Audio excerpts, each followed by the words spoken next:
Okay, Group F here. We have some fresh new players here. Not fresh new to the game, but you know, fresh new to the VOD. It seems. BOUT2PUKE. I think his name on Discord is actually Mr. Always Inside, but I'm just going by what the screen's saying right now. But BOUT2PUKE versus Pygment. Pygment, I've actually had some funny history with. But looks like they're struggling to find some. Oh, wait, that could be a save. Looking like a save right now. With the amount of Puyos that were popped, yep, that is a save. Okay, it looked like a really nasty cut there, but actually was a secret 8-chain. But Pygment, both talented at Splatoon and at Puyo Puyo. So we're gonna see how they match up here with BOUT2PUKE. So both players are gonna be building some pretty simplistic chains here. So you're gonna see a lot of GTR and then a lot of sandwich, I believe, from Pygment. And sort of the same thing from BOUT2, except BOUT2's chains are a little bit more, where they're a little bit more, they're cooking but not that cooking, if that makes a little more sense. I don't want to say half-baked because obviously they're still doing it. Because you can see that they actually do get the, I believe it was a 7. But Pygment will power up through with the power 10, a meaty triple 10 actually. It wasn't at the end, but it was a triple 9 and then a 10, so I'm calling it triple 10. Two heads do seem to be better than one here, as Pygment is showing with the characters that he uses, J and L.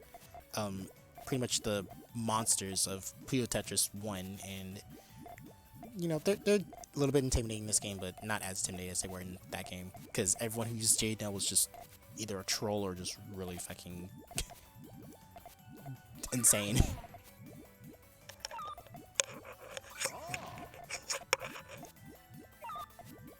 Okay, but as you can see here, BOUT2 is about to set up their chain here. But those purples at the column 4 and 5 are not going to really connect all the way, and they don't have a tail to really compensate for that, so it's going to be a shut out. Oh no, it's a 10 chain. Okay, so it may not have tailed, but it did actually connect all the way. Pygment does unfortunately suffer a cut though, by having too many yellows conjectured together, striking him into a loss, giving BOUT2PUKE a nice point on the board here. Could be pulling through here. Okay, here's the third round here, or fourth round rather, but I don't like to be counting those because that's a little bit too hard on my dumb girl brain here. So Pygment's building some sandwich, and BOUT2's building GTR. That might have been a cut from BOUT2, but they kind of mitigated it, so not the worst thing in the world. Blue needed purple. Okay, never mind. They fixed it. They ball. Pygment, however, will be needing a few adjustments to their chain. They will be needing 2 greens and a purple to even set everything off. But chooses to just set off the purples to the side in hopes to fight that. A critical hit for BOUT2 here, but fortunately with the amount of purples that Pygment has, he will be setting off his chain and giving himself a pretty crisp 9 chain, I believe. Unless I'm missing something. Nope, that was a 9 chain. And that is definitely going to be overpowering that 8 chain.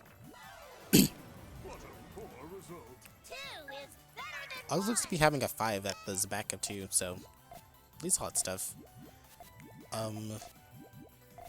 So Pygment once again doing some more sandwich, and BOUT2 doing some GTR here.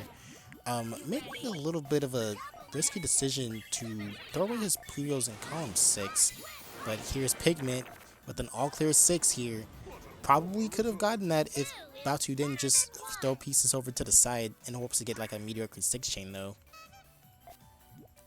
Not to down-talk the player though, the 6 chain was probably good in some merit, but probably wasn't going to be beating out that one.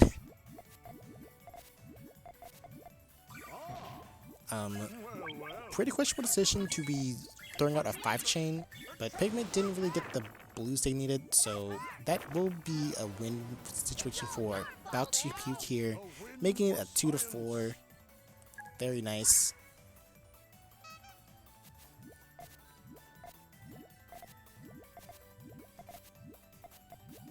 Okay, and BOUT2 once again doing some more GTR.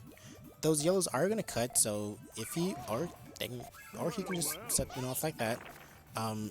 But he is at a disadvantage right here, seeing as Pygment is actually really far ahead in his chain, and BOUT2 probably just saw that and said, okay, well, I'm gonna head out.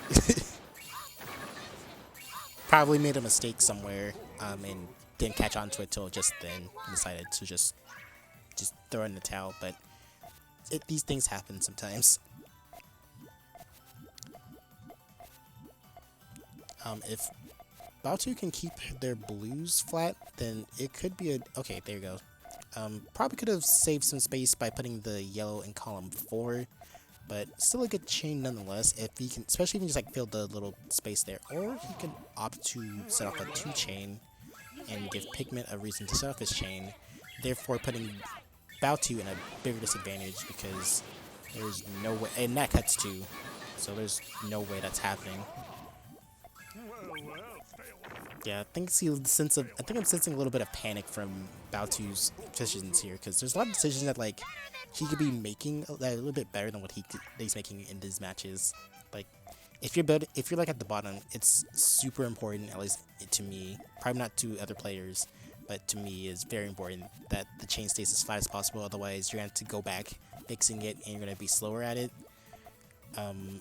And the chain over there, kind of looking tall. Unfortunately, tall is not really you're not having any luck with getting any blue, so I think that's another reason why they're just tall chaining it. Pygment did set off a 4th chain, so if... Oh no, BOUT2 didn't see that. It was a cut though.